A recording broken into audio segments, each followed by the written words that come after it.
Alors maintenant, des experts, évidemment, s'il en est, Epsilon, pour parler patrimoine data-driven, la transformation data-driven via le CDP, pilier de votre stratégie d'engagement marketing. Pour répondre à cette question, j'invite sur scène Sylvain Bélier d'Epsilon sur scène et qu'on peut applaudir, s'il vous plaît. Merci beaucoup.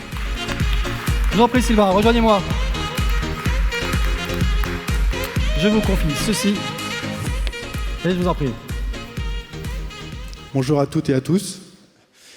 Je vais tenter en 10 minutes de ne pas sortir trop d'acronymes anglais, de ne pas dire trop le mot transformation, enabler, tous ces mots que vous entendez, je suppose, depuis hier, et d'essayer de cadrer un peu et de partager des retours d'expérience sur le sujet de la Customer Data Platform. Donc la CDP, finalement, est-ce que c'est encore un terme de boîte de consulting, d'agence ou d'autres choses, hein? Donc on a mis en place, on a beaucoup parlé de Data Lake dans les années 2010. Ensuite, on a parlé de DMP dans les années 2015-2016. Et il nous fallait un nouveau mot pour 2020, 2021, 2022. Donc on a parlé de la CDP. Si je redeviens un peu sérieux, clairement, il y a une accélération sur ce phénomène de marché autour de ces solutions.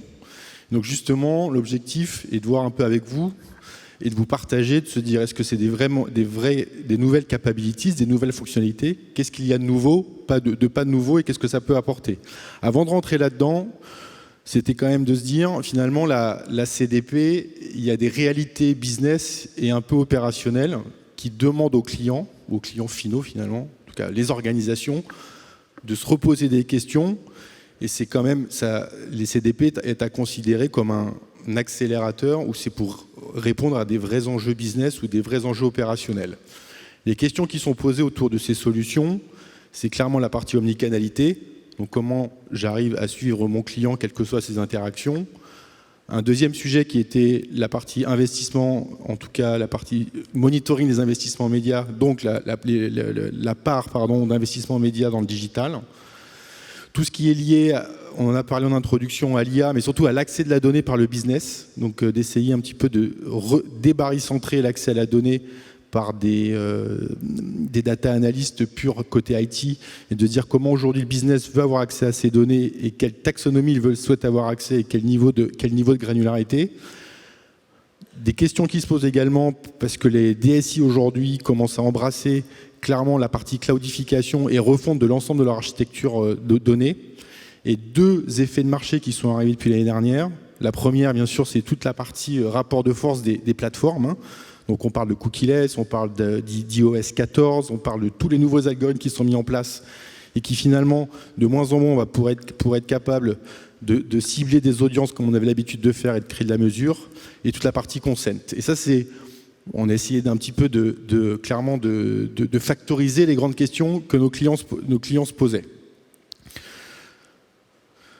Donc une CDP, c'est quoi? Qu'est-ce qu'il y a de neuf? Si je reprends rapidement une architecture fonctionnelle, donc pour certains, vous pouvez prétendre que finalement, dans les années 2000, on appelait ça un data mart marketing. Hein, donc en gros, j'ai une grosse base de données, derrière je dois créer une vue métier, et cette vue métier doit être interopérable avec l'ensemble des outils business en fait, et d'engagement client. Donc oui, mais clairement, c'est quand même une CDP est à considérer comme un écosystème avec des grands accélérateurs et qui va pouvoir collecter tout type de données en termes de volume et de variété et de vitesse. Un grand sujet, en tout cas un grand apport de valeur va être un peu l'identité-résolution, donc de pouvoir matcher de la donnée CRM basée sur un nom, prénom, un email, un numéro de téléphone, mais également avec toutes les données issues du digital et de pouvoir faire du cookie-based et du people-based, ce qui est une vraie nouveauté aujourd'hui dans la partie unification de ces données, de donner de la capacité sur étagère d'avoir des modèles algorithmiques et notamment de pousser un peu l'IA. Donc avant, jusqu'à encore aujourd'hui, hein, les data miners, les data scientists s'occupent de faire tous les scores, le score d'appétence, les scores de churn, les scores pour la promo, les scores de deuxième vente. Et aujourd'hui, ces solutions-là peuvent commencer à vous donner des premiers algos sur étagère. Mais il n'empêche pas que le data miner ou le data scientist peut mettre à disposition ces bibliothèques de scores dans ces outils. Et la dernière brique, qui est la partie vraiment engagement. Donc jusqu'à maintenant, clairement, on a les outils un peu séparés, un petit peu siloisés, qui vont travailler sur la partie ad. donc avec le Google, avec GMP et Facebook Ads. On a la partie Campaign Management, CRM standard, qu'on connaît, avec des Marketing Cloud, d'Adobe ou des Splio. On a la partie également service client. Donc là, ce que ça apporte, ces outils, en tout cas la promesse de valeur qu'ils plébiscitent, c'est de pouvoir avoir d'un côté un moteur d'orchestration, donc c'est quelque chose qui va se mettre entre les données qui sont dans la CDP et les touchpoints, en tout cas d'applications métiers, donc d'orchestrer les prises de parole et de se connecter finalement à ces différentes applications métiers. Donc c'est-à-dire que tous les ciblages, toutes les journées, toutes les logiques de campagne qui vont être faites vont être centralisées dans un seul et même endroit. Du coup, l'écosystème, aujourd'hui, alors c'est très un peu considéré comme light, mais en tout cas, c'est de se dire ça ne va pas remplacer un outil de gestion de campagne que l'on avait, ça ne va pas remplacer ma BI ou ma database que j'avais, mais par contre, en tout cas, la fonction de marketing va être beaucoup plus consolidée et centralisée à un seul et même endroit. On va conserver mes assets, tout ce qui va être la partie data lake ou dataware, ou en tout cas gros puits de données ou data hub, et on va créer cette surcouche métier marketing qui va permettre d'avoir dans un même endroit à la fois cette vue client 360, mais qui va mixer du digital et également du off, tout ce qui est lié au point de contact adressé et du ad. Et un des sujets est de pouvoir aussi adresser en touchpoint l'ensemble des points de contact, plus seulement les points de contact connus, notamment basés sur la PII, mais également l'écosystème de l'AdTech. Donc c'est un peu la centralisation du MarTech et de l'AdTech. La maturité du marché aujourd'hui, donc j'ai voulu faire un focus un peu en France. Clairement, on est donc sectoriellement. Donc aux US, oui, on dira que ça a beaucoup avancé, au UK aussi, mais ça, c'est pas. Est-ce que c'est une vue de l'esprit? Je ne vais pas en juger. En tout cas, l'ensemble des acteurs, l'ensemble des grands secteurs par catégorie, on est plutôt majoritairement dans des points de vue. Donc de se dire finalement, est-ce que j'en ai besoin, pas besoin, quels sont mes irritants, est-ce qu'aujourd'hui, une CDP, quelle que soit, ça pourra réduire des irritants en termes de collecte de données, en termes d'ID, de réconciliation de données, en termes d'optimisation de mes investissements digitaux dans le média, en termes de connaissances clients, en termes de clienteling. Donc c'est là vraiment la partie point de vue. Et d'autres ont fait le choix, notamment dans le retail spécialisé, donc si je prends notamment dans le bricolage, dans la fashion, de travailler sur des étapes de build. Donc il y a pas mal aujourd'hui de ces acteurs spécialisés qui sont dans des problématiques de build de solutions. Et tout ce qui est retail et luxe sont vraiment dans des étapes aujourd'hui de conception. Donc ils ont passé le pas d'avant-projet, de business case pour pouvoir avancer. Donc on voit que le marché évolue avec une bonne dynamique, et ça depuis globalement 18 mois à 24 mois. Les acteurs aujourd'hui de CDP, il y en a 3 grands segments. Il va y avoir les gros cloud providers qui n'ont pas forcément les mêmes définitions d'une CDP que ce que peut avoir les vraies plateformes, enfin les plateformes d'engagement client, à l'instar d'un Treasure Data, d'un Adobe et d'un Salesforce. Les clouds, donc c'est vrai que Google et Azure et Microsoft vont vendre une CDP, mais comme un écosystème global d'activation, des couches basses jusqu'à les couches d'exposition de données.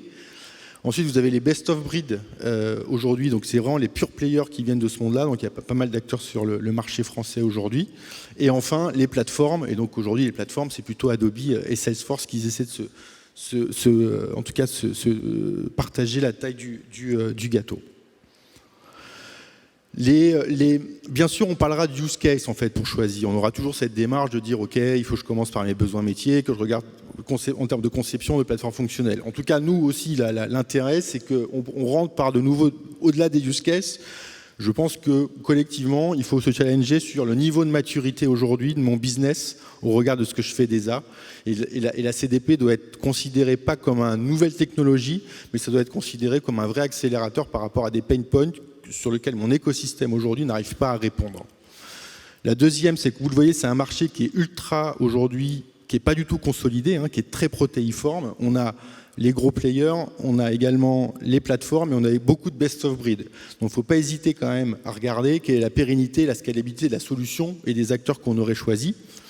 Et un des derniers grands besoins, et en tout cas des choix, des facteurs de choix, c'est quelle est l'interopérabilité avec les différents canaux. L'enjeu de la CDP, en tout cas la promesse, ça traite de la donnée first party encore une fois, Mais bien sûr, si ça ne se connecte pas à la fois au MarTech et au AdTech en termes d'exposition de données, ça n'a pas forcément d'intérêt, parce que tout le sujet aujourd'hui est de pouvoir faire le lien et de dissiloter les deux fonctions. Donc ça, c'est le côté interopérable avec les différents canaux, le social, le display, enfin tout ce qui est AdTech, et bien sûr CRM, et les fonctionnalités qu'elle vous apporte. Deux fonctionnalités où il faut challenger les partenaires, c'est cette fameuse fonctionnalité d'identity resolution, qui est quand même très cœur business, enfin c'est cœur dans ces solutions, et la façon de traiter le temps réel et quel est le niveau de temps réel qui est plébiscité et amené par ses clients, par ces solutions, pardon. Donc merci, j'ai time out à l'instant. Donc merci beaucoup de votre écoute et j'espère vous avoir apporté quelques réponses quant à ce sujet. Merci beaucoup.